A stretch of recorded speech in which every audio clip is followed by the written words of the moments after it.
if you're watching in the future, happy whatever day you're having.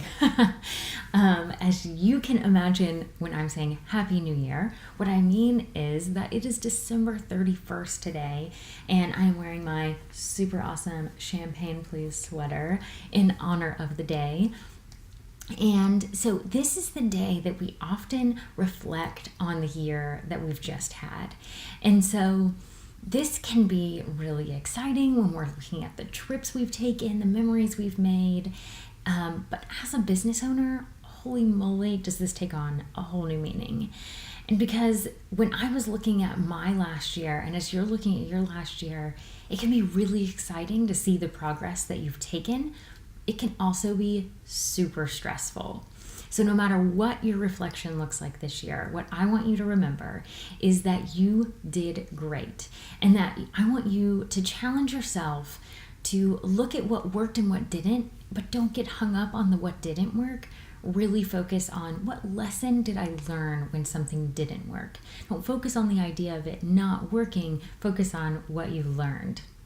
So for me, what this looked like is that I actually took 2 weeks off the past 2 weeks.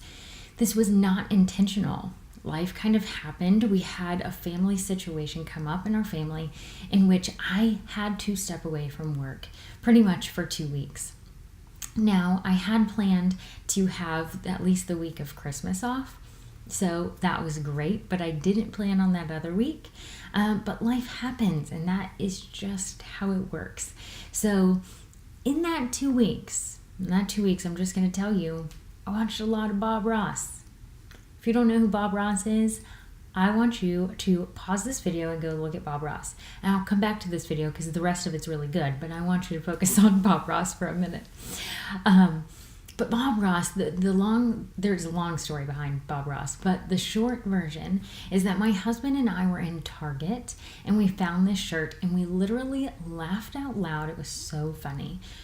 And from then on, we started Googling and looking at YouTube Bob Ross videos. And so Bob Ross is a painter from the 80s, and unfortunately he is no longer with us on this earth, but he is a fantastic man with a lot of pearls of wisdom. He teaches you how to paint, but there's all these life lessons weaved into his 30-minute show that used to be on PBS. So it's just great. And so the thing I want you to remember from Bob Ross is that we don't make mistakes. We just have happy accidents.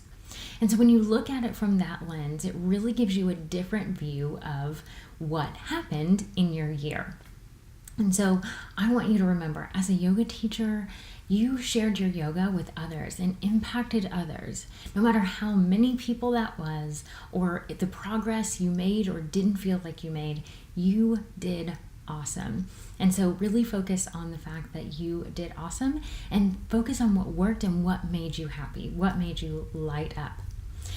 And so as I did this for myself, when I was looking at 2018 for myself, I really started with my word, my word of the year. And so 2017 ended pretty roughly in our family. We had kind of a lot going on at the end of 2017. And there were a few things going on in my personal life and some stuff in business that I just wasn't accepting what was happening. Not that I was like burying my head in the sand or anything. I just was having a hard time accepting certain things that were moving forward in my life. And so my word was acceptance. And there were a few things weaved into that. Like I said, there were some personal things, some business things. And also, if you know anything about me, you probably know that I have a knee injury that is very, very difficult for me to accept. Even today, I'm still dealing with this knee injury, and there are some days where I'm just not as accepting as others with this very frustrating injury that I have. And so the one thing that when I look back on, I realize is that, no matter if I feel like I was successful in accepting something or not accepting something, what I did very well was that I started to notice when I wasn't accepting something. Acknowledging is half the battle, right? And so I feel like I made a lot of progress in that. And so I really focused on that a lot. And the number one example I have that you are a part of is that in 2018, I niched down to only serving yoga teachers. So before, if you don't know, I was actually a marketing coach for a lot of different people. It was in the health and wellness space. And so I was working with fitness coaches, different companies of corporate size for the health and wellness industry. And so something just kept feeling like I needed to niche down to my true passion of yoga. But that meant changing my entire business. And so I accepted that I was feeling this way and I went for it. And it was awesome. I mean, I'm here today smiling because of what I get to do. I am a marketing coach for you, the yoga teacher who is sharing your yoga with so many people and impacting lives. And I love that so, so much. But I also say that in sharing, because I'm transparent, that what that did is, so my business was really steadily climbing. So much so that my accountant called in the first quarter and said, hey, we need to change you to an S Corp instead of an LLC because you are making enough revenue that it's going to be a better tax write-off for you, or a tax break, whatever the word is, for you to be an S Corp. Now, something in my gut said, no, I don't think I'm ready for that yet. So I didn't do it, thankfully. And she's still my accountant. She is so fabulous. Just love her. And so we talked through that, and I said, you know what? I think I might be making some changes. So let's just see how the rest of the year goes. And I'm glad I did, because my business was growing and it was doing awesome. But when I niched down to yoga, my revenue went down. That's because I had a huge shift in my business. And so I was offering all of these one-on-one options, and I was offering some things that I wouldn't be offering as a marketing coach for yoga teachers. So while I know that it was single-handedly the best decision to accept that feeling that I had inside of me to go down to just coaching yoga teachers, it did have a huge impact on my business. So when I reflect on my numbers, if I just looked at my numbers this year, I might be a little sad, but instead I'm so excited because of what I learned through that process. And so when I also am looking, I think about how we hold ourselves accountable. As a marketing coach, that's part of my job. When you take a course of mine, you will notice that I hold you accountable the best I can. So through emails, through support, anything that I can do to hold you accountable, I will try and do. But you have to hold yourself accountable. We are all accountable for our own actions. And so one of the things that I did was that I would just identify my thoughts. When I noticed that I wasn't accepting something, that is when I would try and catch it. I would try and catch it as a thought and help the action. I was not successful at this many times. I have so many more examples of me not accepting something in the moment, maybe saying something that I wish I hadn't, or making a choice and then having to go back and make a different choice. There's so many examples, but catching that thought early is where it's at. So I've come a long way in the last year of accepting that I'm not so good at catching those thoughts, but I'm getting better and better. And then another thing I did, it was about half or 3/4 of the way through the year. So it wasn't the full year, but I came up with an affirmation that said, I say to myself, I have an underlying peace and joy no matter the circumstance. And so I repeat this to myself all the dang time. There are things happening in my life as I'm sitting here talking to you today that I am not super pumped about. So I say this mantra, this affirmation to myself all the time. It doesn't always help, but like any affirmation, you start with what you want to be true, even when it's not, and you hope to get there. So that is where I am today, and still going to use this affirmation into the new year. And the other thing is I told you last year what my word was. You can go back in my blog and see that I wrote that, and that I wanted to be more accepting of all things in my life. So I say this because it seems counterintuitive. Well, I'm holding myself accountable, Amanda. Why would I want to tell others? That is because statistically speaking, if you tell someone else your goal, any type of a goal, you're more likely to achieve it. Just because you told someone. They'll never ask you about it. Even if they never ask you about it, I should say, the fact that you told someone, you're going to hold yourself more accountable. So tell people. And on that note, I'm going to tell you what my word is for 2019. And so last year I asked myself, what is your word for 2018, Amanda? And I came up with the word acceptance.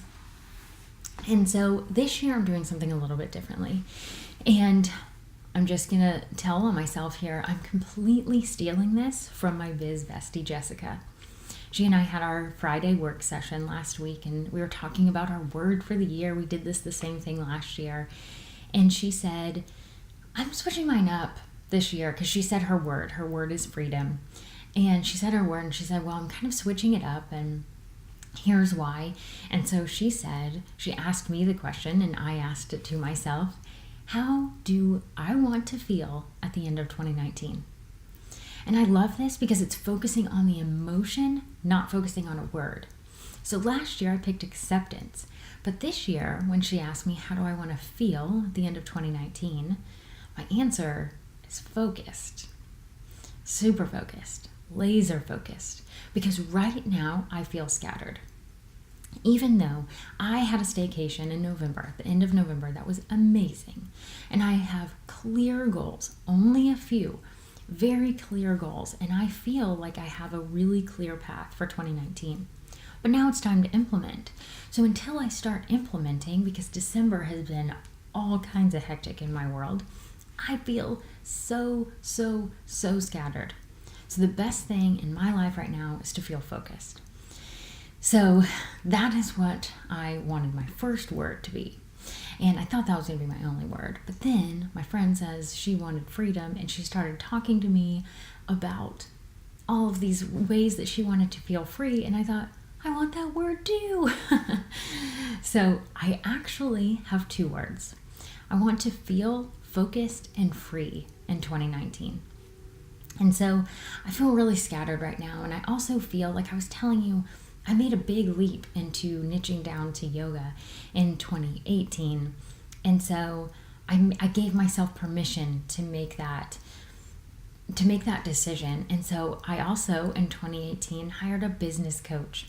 I've had mentors my entire career, and I've had a few coaches, but this time I got really serious about a business coach. And she is so amazing. She's so good. And she asks me all the time, Amanda, what would be fun? When I come to her and I say, I'm really frustrated, I can't seem to figure this out, my emails aren't working, or whatever the case may be, she stops me mid-sentence 9 times out of 10 and says, what would be fun for you? Step away and tell me what would be fun. And I love this because she has challenged the heck out of me, because my strategic mind doesn't say what's going to be fun. My strategic mind says what's going to work. But in actuality, what is fun, I'm going to have more fun doing it, and I'm going to have a lot of results because of that, because you're going to see my authenticity come through, having a blast doing this thing. It's just going to be, you're going to want to be a part of it, whether it's group coaching or an online course. I'm just going to have fun. So at the end of 2019, I hope to feel focused and free to make those decisions based on what's going to be fun for me. There is some strategy behind it. I'm not going willy-nilly and just having fun and like painting all day, because I am on my Bob Ross kick right now. But I am going to steadily check in and ask myself how I can have fun. And so how I plan to achieve this in actually just one way. And it seems really simple, but to me, when I boiled it down and I thought, okay, how can I feel focused and how can I feel free? And I'm writing. It came down to one thing, and it's boundaries. I kind of suck at having those. So I'm going to work on those this year. I am going to have boundaries, not only in my personal life, but in my business life too. I'm going to have boundaries where I'm only working on certain goals at one time. So I really have 2 goals or rocks for 2019, and I'm only focused on selling 2 things this year. I tried a lot of things in 2017 and 2018, and I have 2 things. 2 things. That's it. That's all I'm going to work on. I even tried to get it to 1, but I really have a passion for both of them. So I'm going to have the 2 things this year. And so I'm going to feel like a broken record, which makes me know that I'm doing it right. But I'm just going to focus, and those are going to be my boundaries. When I have something else I want to try, someone is going to stop me. I have put people in my life. I sat down with my husband the other day. Jessica, my biz bestie, knows everything. And super excited to announce that I have a VA going into 2019. And so everyone is going to know these things. So if I start talking about this new crazy idea that I have, they're going to stop me. Because I know my limits, and that is my boundary, right? And so I'm going to focus on just those few things, and I'm just going to set those boundaries in order to be free and focused all year long. So I have a plan. I do journal, and I do have a gratitude practice. I do meditate, but it's kind of sporadic in terms of what I write down. But my idea going into 2019 that I have actually never tried before is I'm going to try and ask myself these 2 questions in the morning and in the evening of every day. First question is, in the morning, how can I feel focused today? And the second question is, how can I feel free today? And I want to answer those questions every single day. And then at the end of the day, I want to ask, how and when did I feel focused today? How and when did I feel free? Because what I think I will find, if my hypothesis is correct, is that I'll have some ideas in the morning, but the actuality is what I need to focus on. When did I feel focused, and when did I feel free? And then do more of that. And if I can capture it on paper and look at it every day, by the end of the year, I hope to be really on point with my focused and free. So join me in this, and I hope you can identify, just answer the question right now, how do you want to feel at the end of 2019? Have a wonderful rest of your day. Until next time, see ya.